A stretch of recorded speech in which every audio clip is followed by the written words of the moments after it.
快要下雨了，先找个地方躲躲吧。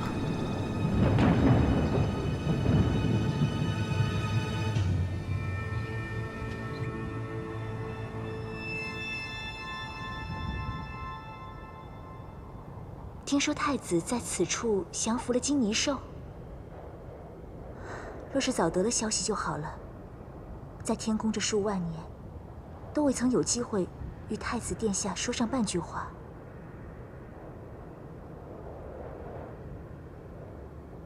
你这是要不语？太子殿下，今日不必不语了。是。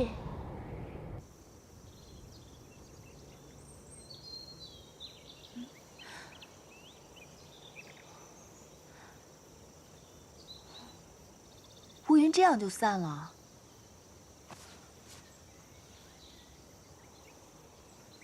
你又睡了？不是吃就是睡，真的是条蛇啊！太子殿下，素琴，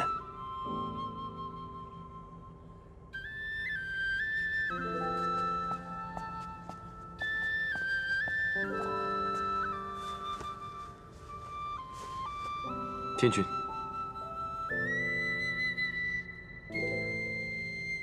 孙儿已斩杀金泥兽，特回来复命。好，你竟能如此顺利复命，果然不负本君所望。不过孙儿还是大意受了伤，有愧于天君的信任。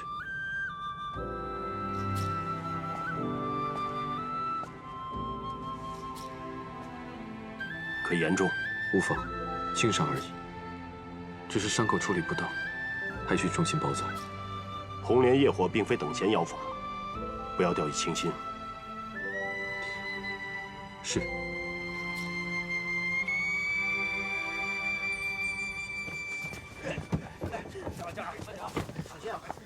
慢点，这个收拾啊！我帮你，我这，来给我，来把这个来打一下。还有啊，行，来这个，好，这个推回去还能用。前面还有点木头，来，先走，大叔，请问这里发生什么事了？哎，昨天呀，有一只通体通红的，如同雄狮一般的妖怪，对着此处喷火。哎，你看看，到处烧毁东西。哎，这老天爷呀，可能是保佑我们这些平头老百姓。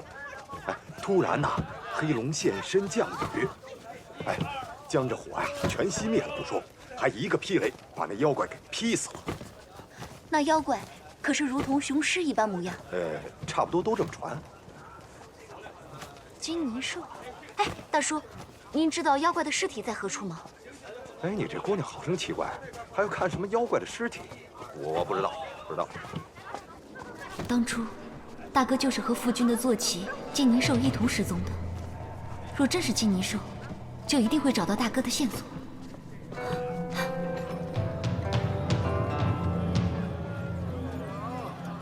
卖包子喽！当中多的包子。卖了些果子，换了些铜钱。等一下，我们去吃茶听戏，走吧。哎，这符，看看这符啊！哎，这符若发生昨天的事啊，保证能受黑龙的庇护，毫发无损。来，哎，都有啊！都有。这符真的能驱妖吗？那当然，姑娘也想来一幅？妖怪我不怕。一个姑娘家竟有如此胆量，居然不怕妖怪。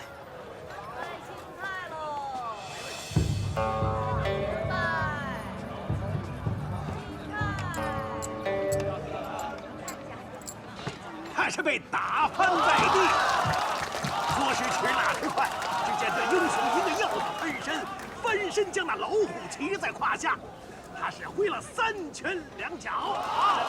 姑娘，你怎么又跟着我？我不买符。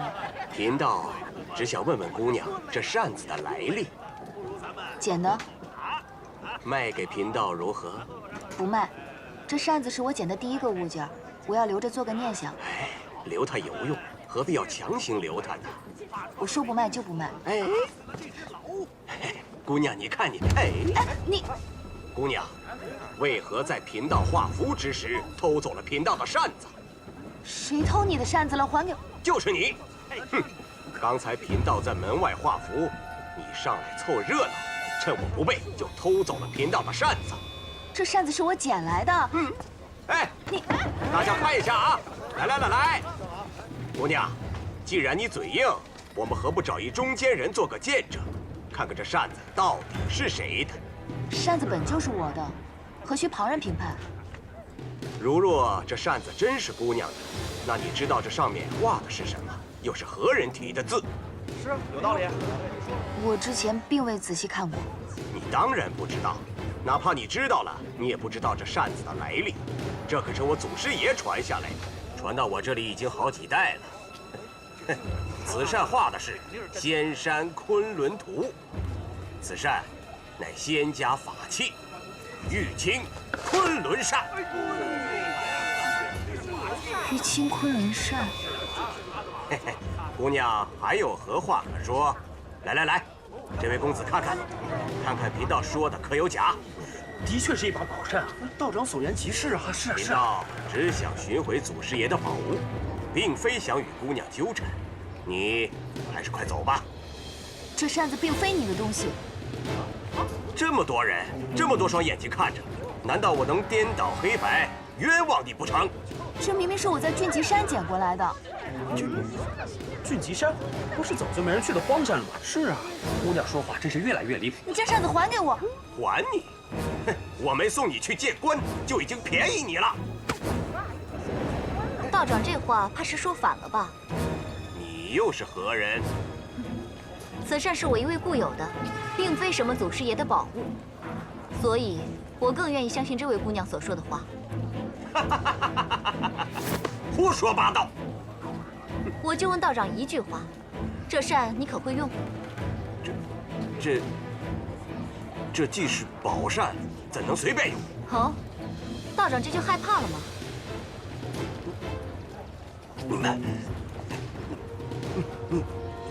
你们是一伙的。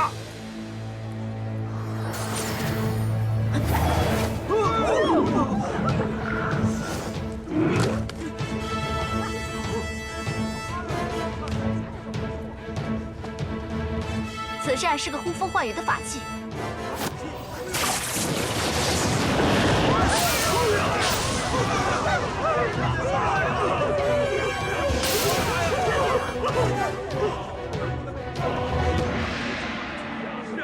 怎么，道长没有别的话可说了吗？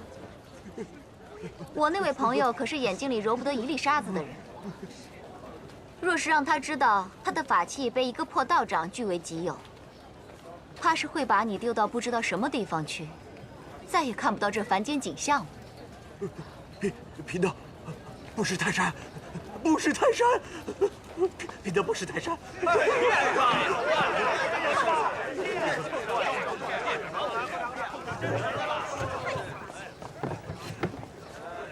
姑娘，请收好此扇，勿要在人前招摇。此扇确实是个法器，可能会引来不少祸事。真的吗？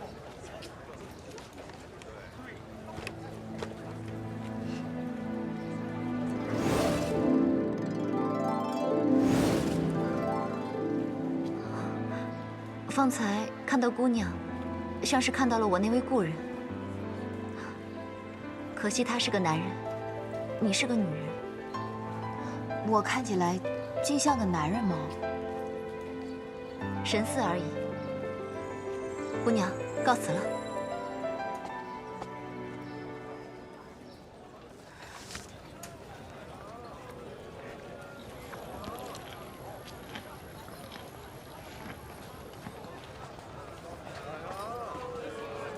姑娘，公主在上。这扇子既然是你旧有的，不如送给你吧。送给我？你不是说这扇子是法器吗？反正也是我捡来的，留着它我也不会用。既然这扇子对姑娘有意义，不如就送给你。谢谢你方才为我解围。刚才那位道士抢，你却迟迟不肯松口。现在，他跟我抢，我自然不会给。但是现在给姑娘，是我情愿的。这，让我如何谢姑娘才好？不必谢，你收着便是了。这不好吧？姑娘不必跟我客气。如果姑娘觉得不好，送我一样东西可好？好，你尽管说。姑娘都不问我想要的是什么，便一口答应我吗？万一我要的是无价之宝呢？姑娘也不像这种人啊。就算姑娘要了，我也一定会满足你。我并不看重那些身外之物。那姑娘想要的是？我想要的东西很简单，随我来。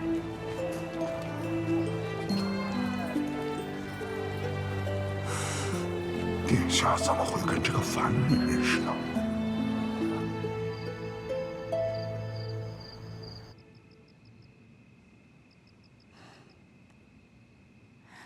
你怎么从山下一路睡到现在啊？哎，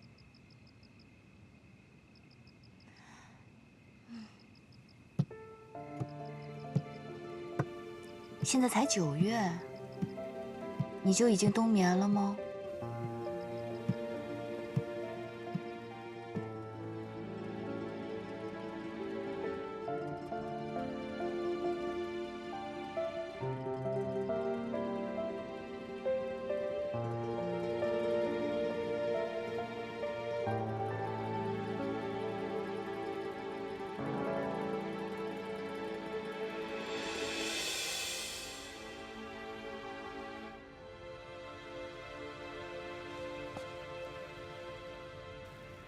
太子殿下，臣已处理好了。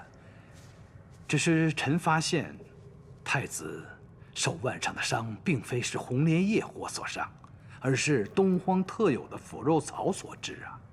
是本君不小心碰到的，先退下吧。是。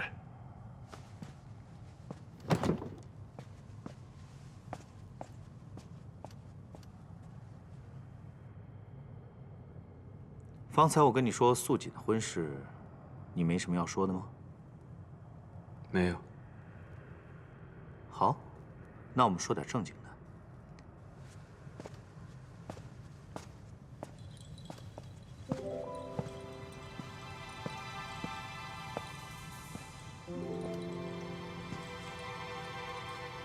今日的奏折我都帮你看了，长海鲛人族一直是父君的心病，方才又提起了我。长海水军胆小怕事，并不擅长用兵，恐怕最后还要你亲自带兵平乱。我料到，我已有出兵的准备。不错，鲛人族的头领曾是擎苍的心腹，又不满这一任离境义军的管制，不早日除去，始终是个祸患。而且还有一点，梨苑的母后就出自这一族。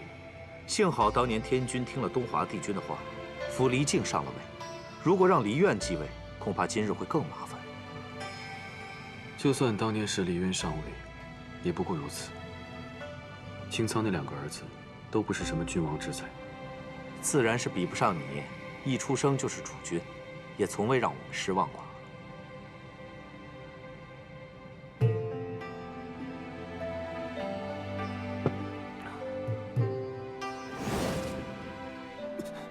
放肆！鲛人族这件事需要得有好时机。最好是让长海水军向天族请兵，我们才能名正言顺地出兵。四海是封地，都有各自的水军。如果我们贸然出兵，会让诸侯以为我们想要收回封地，需要一个好理由。三叔所想，跟我不谋而合。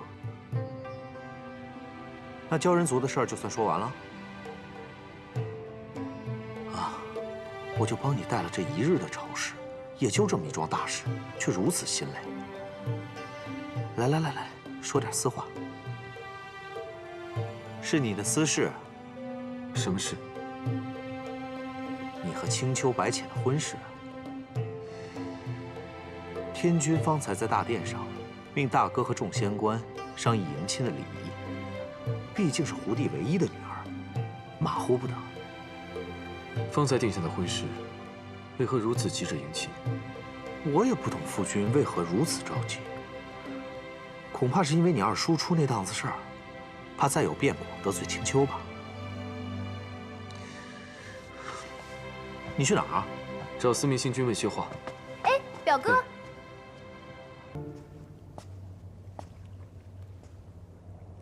你说墨渊上神和司音上仙的仙体是一道消失的？不错。当年昆仑虚余下的弟子疯了一样找他们，可始终没有结果。所以，还有人猜测，司音和墨渊上神已不是师徒之情，但又不想背负师徒的名分，于是借着异族大战诈死，与司音双宿双飞了。竟还有如此荒谬的事！就是因为太过荒谬了，帝君他老人家才编写了“双双归隐”这句话，让人写入了典籍，只为了堵住悠悠众口。照你所说，那玉清昆仑扇是司音上仙的法器，怎会流落人间？司音失踪的事，始终是天族的一个悬案。殿下若要深问，怕是谁都说不清。就算是昆仑虚那些上仙们也说不清。或许司音当年大战时将这法器掉落了人间，是有可能。太子殿下说的那位拥有此扇的人，可有什么疑点？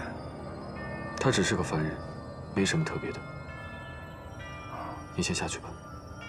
是。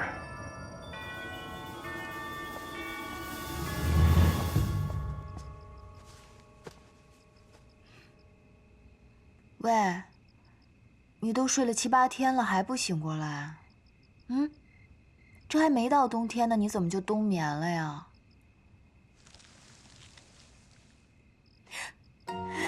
你醒啦？我还以为你要睡到明年春天了呢。你看这床被子好看吗？我就等着你醒过来给你看呢。太鲜艳了。我跟你说，虽然鲜艳了一些，但是我就喜欢这种大红色。你看我平时穿的衣服也都是那么素净的，偶尔换一下不好吗？你虽然长得不太好看，可这穿衣品味倒也不错。比起那些女神仙的云淡彩意，这些素衣才最好看。你的绸扇呢？我不在时，可是发生了什么？你知道吗？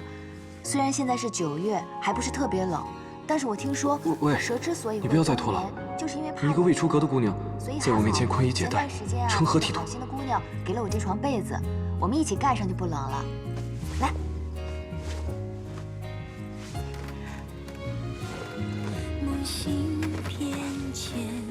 这样就不冷了，睡吧。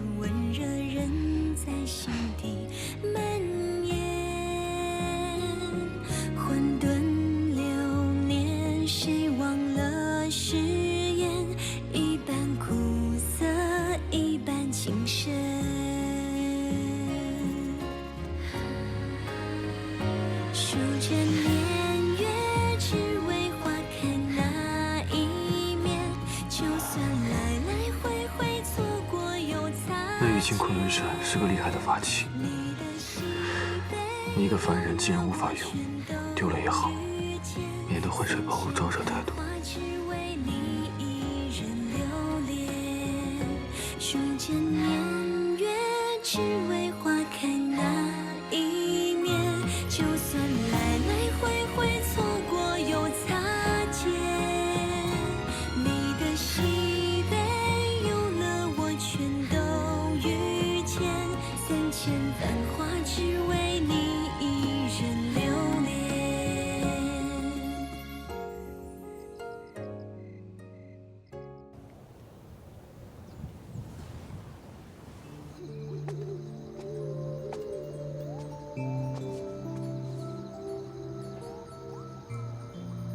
当初我就是在这儿捡到你。捡到你的时候，你奄奄一息，抱你回去你都没醒，以为自己捡了条死蛇呢。我在此处养伤，原本睡3日也就痊愈了，没想到被你抱走，涂了腐肉草，至今伤口都没长好。不过跟你说这些，你也听不懂。这里你想走便走吧。不过你要是真的走了，连陪我说话的人都没有了。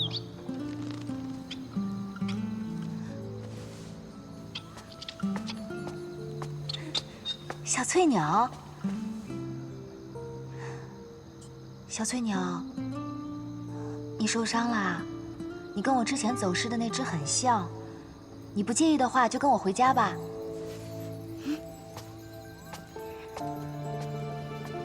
这只鸟很可怜，我先带它回去了。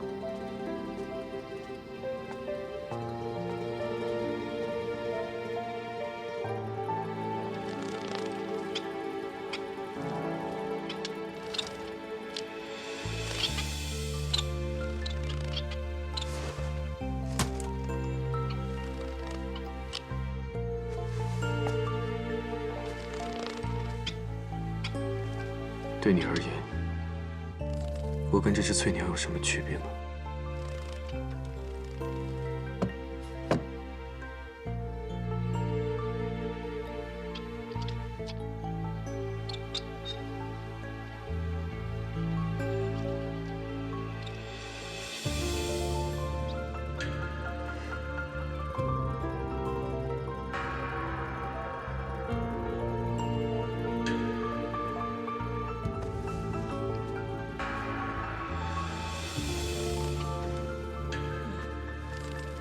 你一个未出阁的姑娘，却与天族太子同庄共枕了3个月。我若是不娶你，怕也没人再敢碰你了。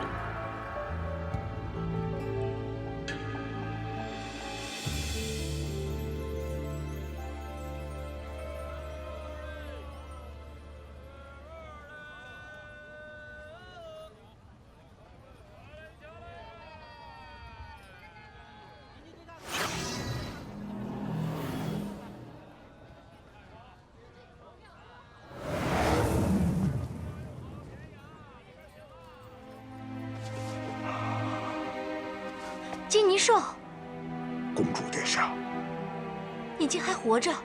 这7万年，你去了何处？回殿下，自二皇子继位，我就离开了。为何会离开？你可见过我大哥？殿下一直在找大皇子吗？是啊，这些年我一直在寻找大哥的下落。你知道他在何处吗？二皇子从未对殿下讲过。讲过什么？这天下恐怕只有他最清楚，大皇子身在何处。此话何意？7万年前，就是义军亲自领兵叛变，将大皇子关入了极寒之狱。不可能！怎么不可能？我二哥绝不会这样做。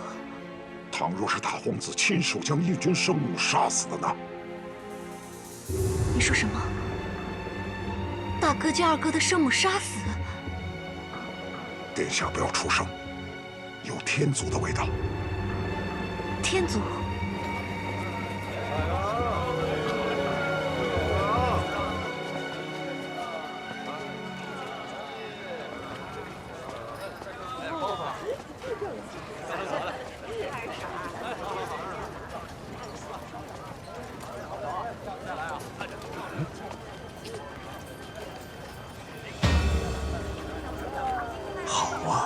竟带着黑蛇进城，这可是中荣国最忌讳的东西了。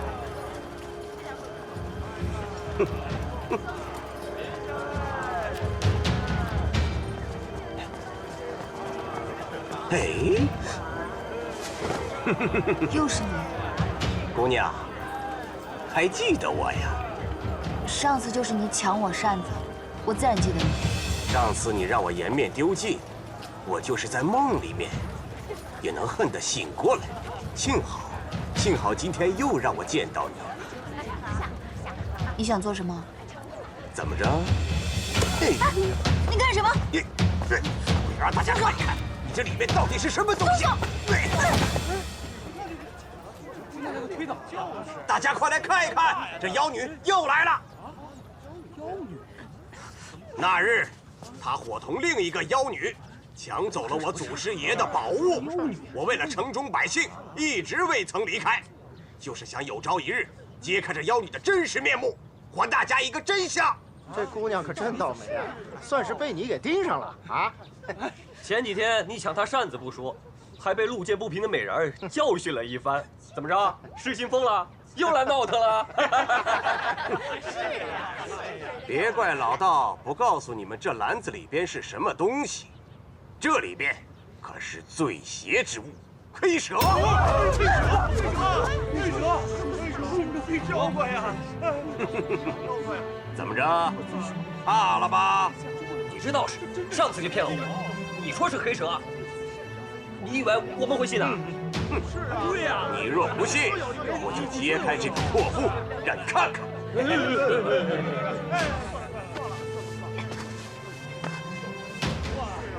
它只是一只小蛇，不会害人的。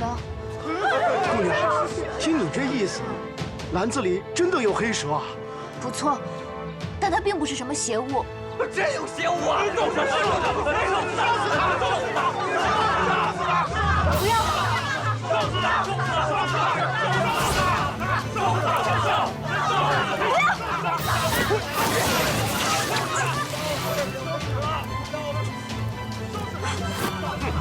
嘿嘿，我祖师爷的捆妖绳今天终于用上了。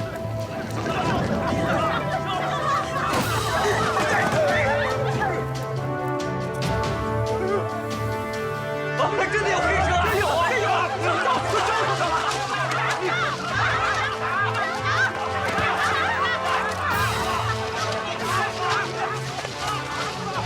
欺人太甚了！殿下息怒，你看看篮子里是什么？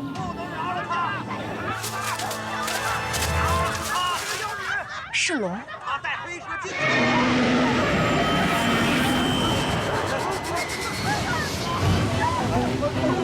是神龙啊！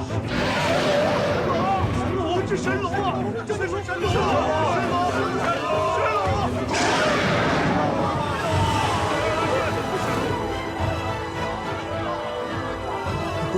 不可能！不可能！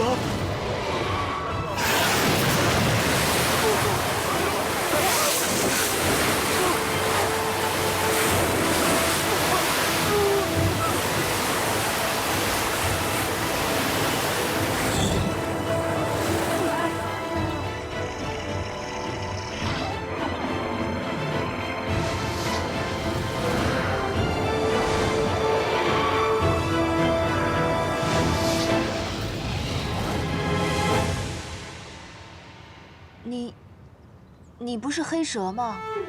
这世间也只有你把我当作蛇来看。可你变这么大，我以后怎么养你啊？如今现出真身，必会被天公知晓。你且耐心等我几日。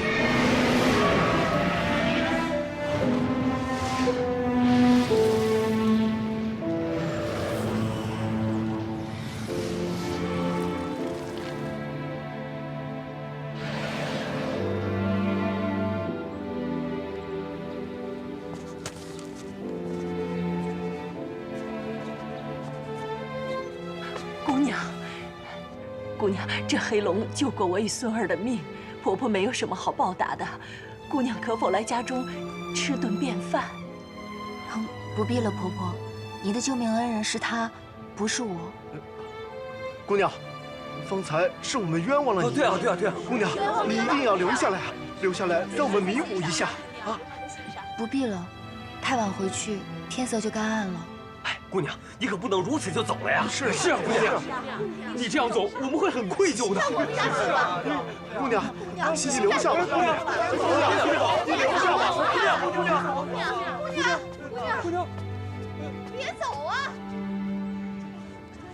刚才冤枉人家姑娘了。你方才说，是我大哥杀了二哥的生母。不错。此话是我亲耳听离镜所说，不会有错。大皇子当初失踪，难道公主就没有怀疑过？没有，我从未怀疑过我二哥。公主倘若不信，可与我去异界极寒之域，一看便知真相。没有二哥的兵符，谁都不可能接近那里的。不错，所以要公主殿下先偷出兵符，我们才有可能救出大皇子。偷？殿下，大皇子的性命就在你手中，投有何妨？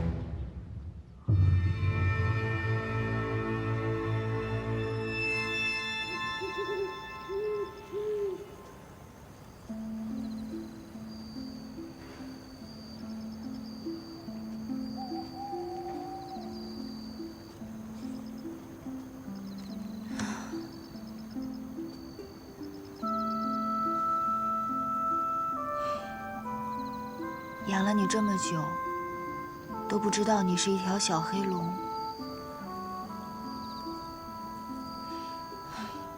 既然是一条龙，你就去你该去的地方吧。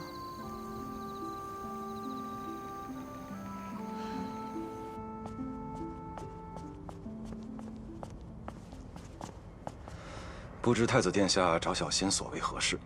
前几日我向你提到欲进昆仑扇的事，你可还记得？记得。殿下不是说这扇子在一个凡人手里吗？不错，但我去凡间查看一番，发现那扇子又消失无踪了。你可能查到它的下落。但凡是天族的法器，与我们这些神仙是一样的，都不曾在典籍里出现。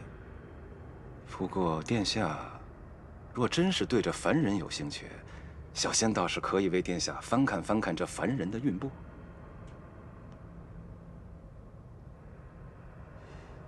不必了，本君不需要知道他的经历。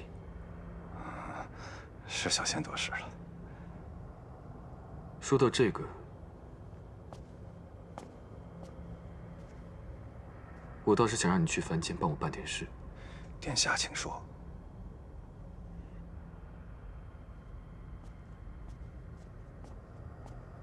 太子殿下，下去吧。是。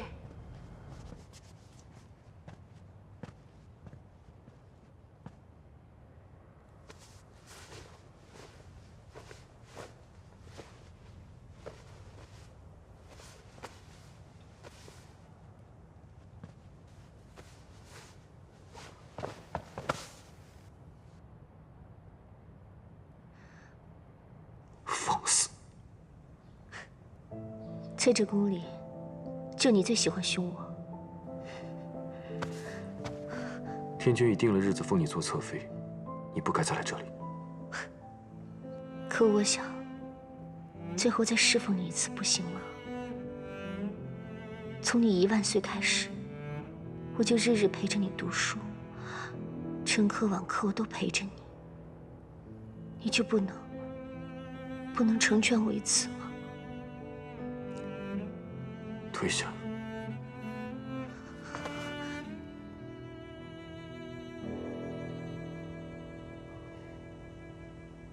素锦，你可想好了？若是你不退下，我换人来见你如此模样，在我殿中，你就算有1000万个理由，也做不了天妃了。你威胁我？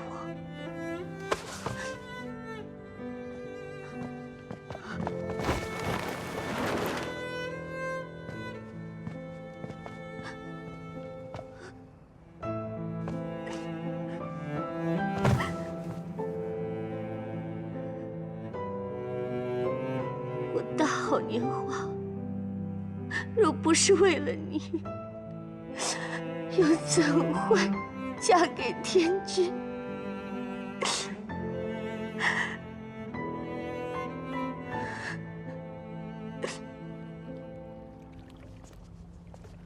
你是说你要和那个女子在一处？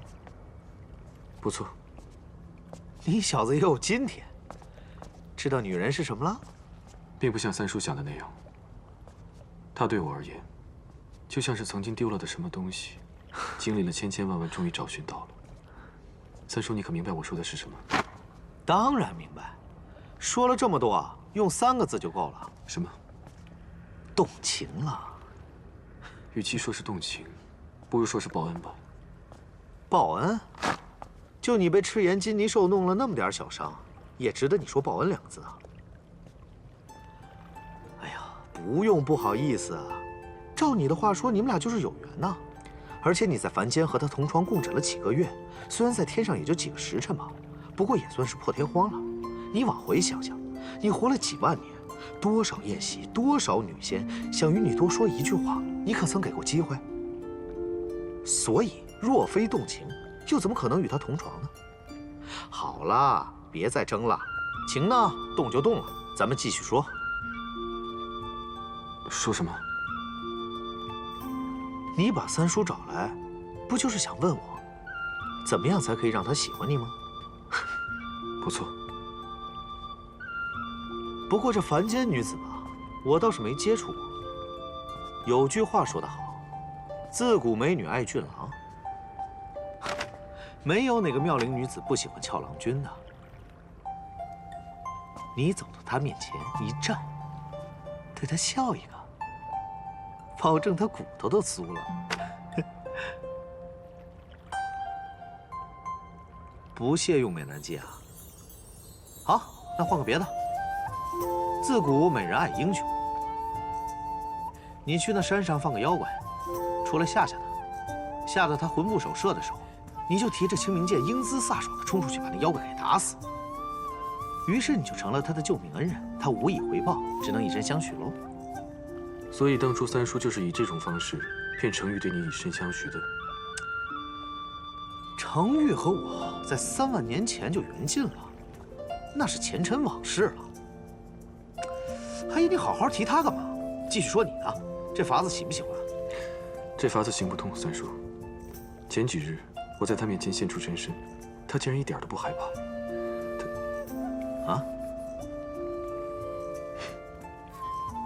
她并非一般的女子。哎，美人计你又瞧不上，英雄计又行不通。哎，那不如反过来，用个苦肉计怎么样？三叔，喜欢这个？唯独这个还勉强能用。多谢三叔。哎，三叔提醒你一句，你给那个俊吉山做个仙帐，将它层层罩起来，避开天上的耳目，否则你一天族太子住在东荒，迟早有一天会被人发现的。三叔放心吧，我上来之前已经做好仙帐了。哎，我还没说完呢。长这么帅，选什么苦肉计啊？不可能，不可能！哎呀，你说你得罪谁不好，非要得罪太子殿下。太子殿下说了，像你这种人，好好承办承办。这人，恨我，障眼法。行。你这运步我看了，坏事不少干啊。阳寿嘛，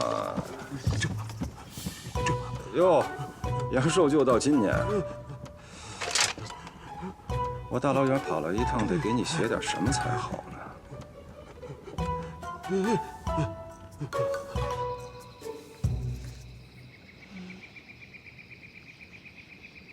本来还想着快要到冬天了，给你挖一个蛇洞，让你好过冬。谁知道黑龙飞天了，我也就不用操这个心了。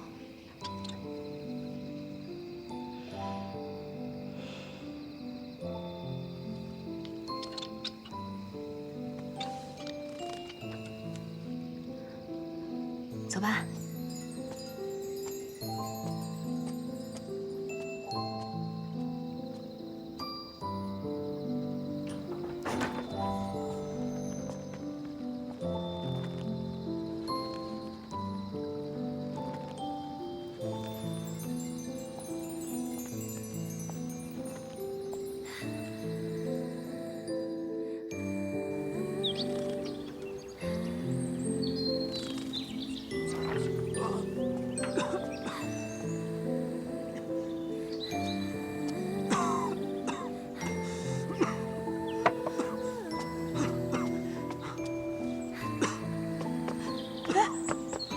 你怎么了？你没事吧？好多血！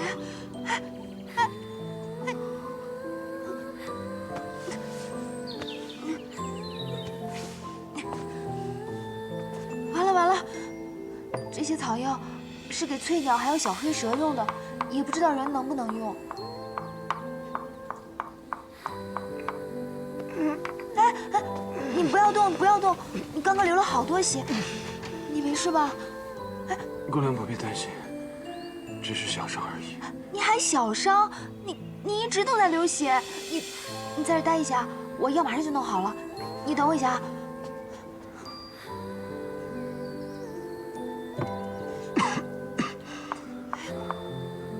我还没帮你清理伤口呢，等我一下。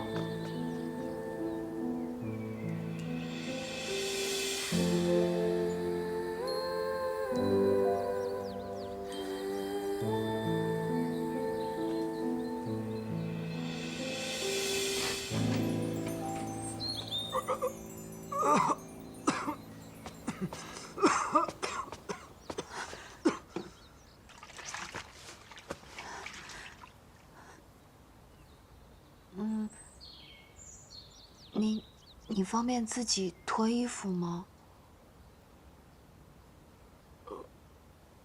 不必劳烦姑娘。好了好了，我帮你吧。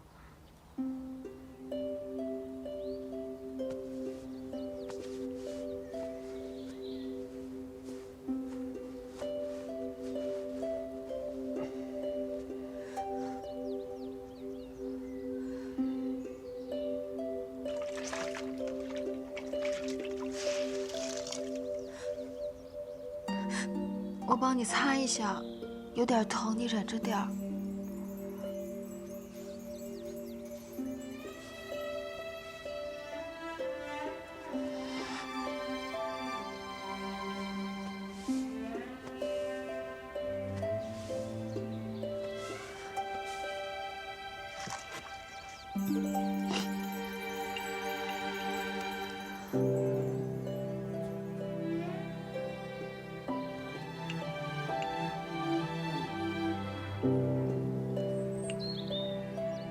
疼吗？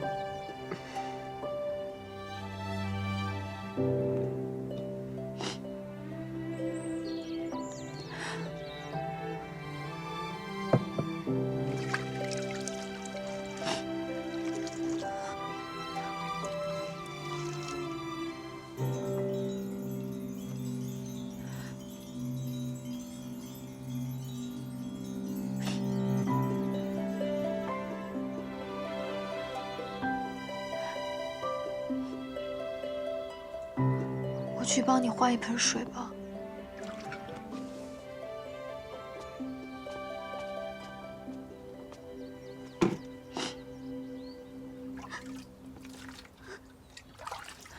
莫非我做的太过分了？他怎么哭成这样？我去给你请个大夫好吗？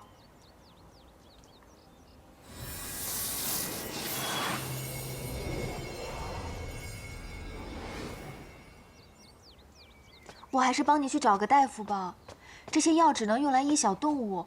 我看你这伤口这么深，我怕你的伤好了。伤竟全好了？怎么可能呢？可是刚刚……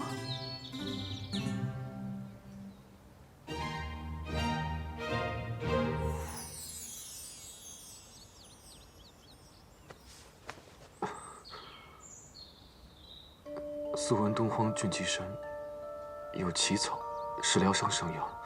莫非姑娘给我用的就是这奇草？我草药是随便采来的，我也不知道它是不是奇草。那，你可还有内伤？姑娘说的对，内伤很重。为何会伤得如此重？是有仇家寻仇吗？路遇妖怪，就缠斗了一番。妖怪？这里有妖怪吗？姑娘不知这山上有很多妖怪。我在此住了数月，从未见过什么妖怪。那妖……你这么难受，还是别说话了，先躺下吧。也好，多谢姑娘。我去帮你弄点吃的。好。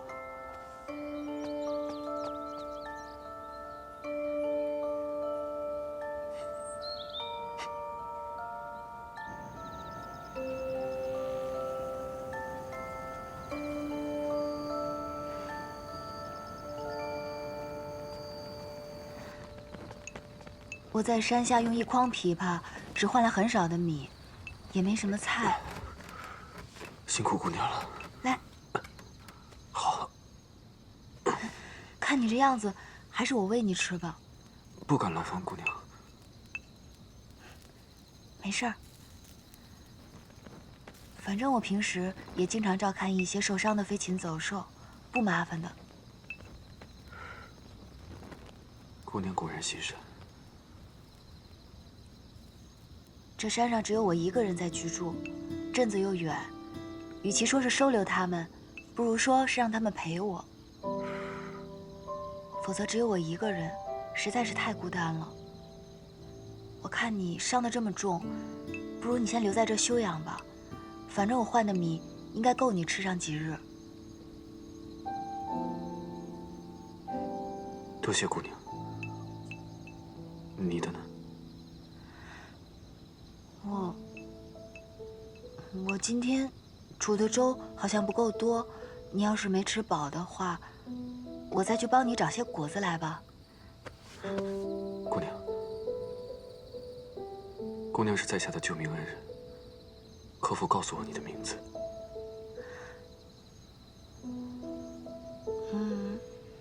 我没有名字。没有名字？我既无名字，也无家人，就自己一个人住在这山上，也没有朋友。既然如此，我送你一个，可好？你送我？姑娘穿得如此素雅，素素2字，与你很配。素素，素素，好，那我就叫素素。谢谢你送我名字，我去帮你找果子吃。姑娘，不想知道我的名字吗？哦，我倒是忘记问了，你叫什么名字啊？夜华。夜华是哪2个字啊？哎，你能写给我看吗？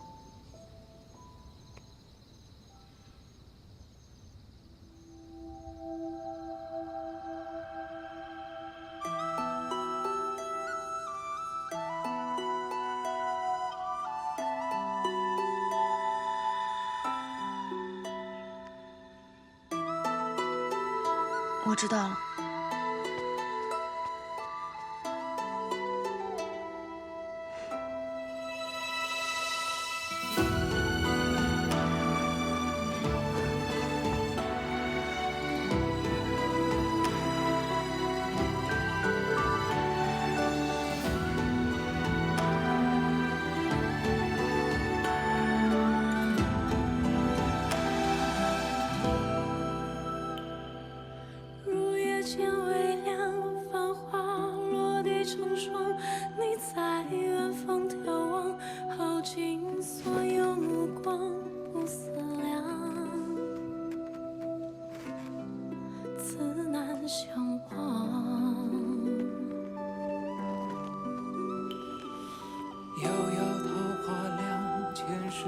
你怎设下这一海情茫茫，还故作不痛不痒不坚强，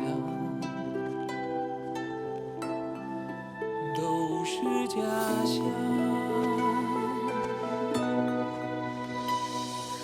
凉凉月色为你思念成河，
怎么了？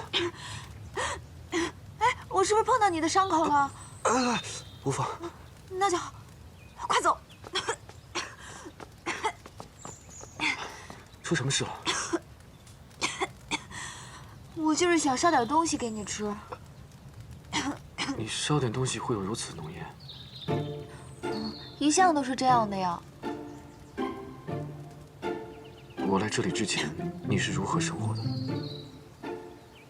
因为我吃东西并不挑剔，饿了就找些果子吃，万一能猎到一些小兽的话，就把它们烤熟了吃。幸好你还知道要烤熟，不能吃生肉。我不能吃生肉的，一吃就会肚子疼。但是我以前养过一条小黑蛇，它就很喜欢吃生肉，每天都要吃好多，很是难养。很难养吗？你没养过蛇吧？自然不知道养蛇的艰辛。我那条小黑蛇十分的娇气，它每天都要跟我一起睡，而且我为了怕它冷，还帮它要来一床棉被呢。素素，你可知道蛇不需要睡床，也不需要盖棉被的？真的吗？真的。那可能是我那条蛇与众不同吧，所以后来它真的变成一条大黑龙了。大概有茅草屋那么大，然后飞走了，就再也没回来。好了，不与你说那负心蛇了。屋子里应该还有一些果子你可以吃的，我去帮你采一些草药回来。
素素，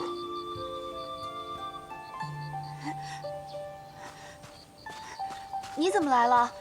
你受了这么重的伤，还走了这么远的路，你没事吗？我没事，我见你迟迟不归，我就来寻你了。我是迷路了。迷路了？我上次进来这林子，足足走了7、8日才走出去。7、8日？能迷路迷成这样，也算是本事了。我知道你想笑话我，没关系，你不用忍着，你笑吧。我对不聪明的人，一向是很宽容的。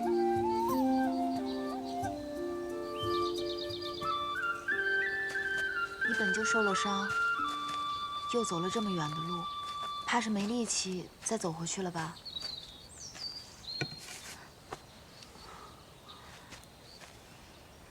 本来呢，我只想给你采点草药就回去的，结果自己反倒是迷了路。我这种人，看来只适合养养小动物。难怪我那只小黑龙，它走了以后，都没再回来看过我。它应该是很嫌弃我吧？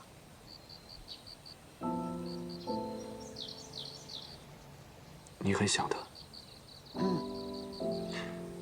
或许他是不得不离开的。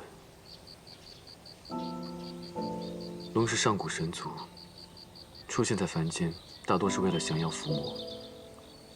也因为他是神族，并不能长久留在凡间，否则会影响凡人的命数，惹出麻烦。是吗？啊，我想起来了，上次我的小黑龙飞走的时候，城中的百姓好像确实说，他降服了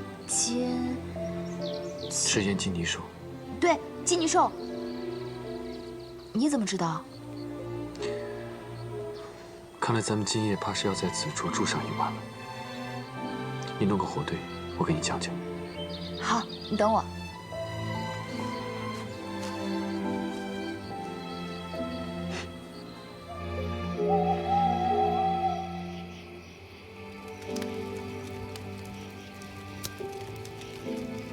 你继续说吧。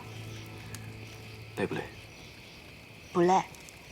你讲的故事呢，是没有茶楼的人讲的动听，但是至少没有人说过。这赤焰金泥兽在10年前来到了东荒俊极山，便令此山下的中荣国10年大旱，千年焦土，举国子民颠沛流离。真的这么厉害吗？到了第10个年头上，这金泥兽越发猖狂，竟看上了国君的妻，并将她掳回了洞中。然后呢？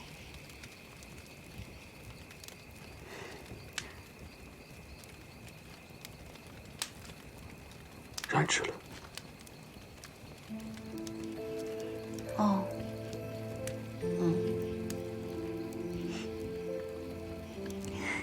你看你这个人，我都还没不好意思，你怎么就脸红了？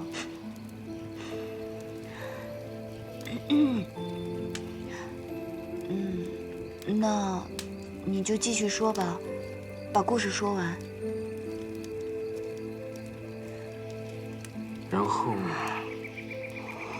然后这金泥兽就被你养的那条小黑龙给降服了。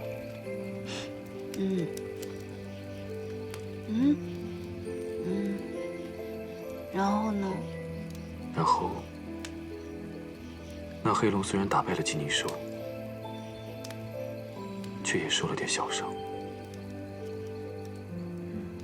然后，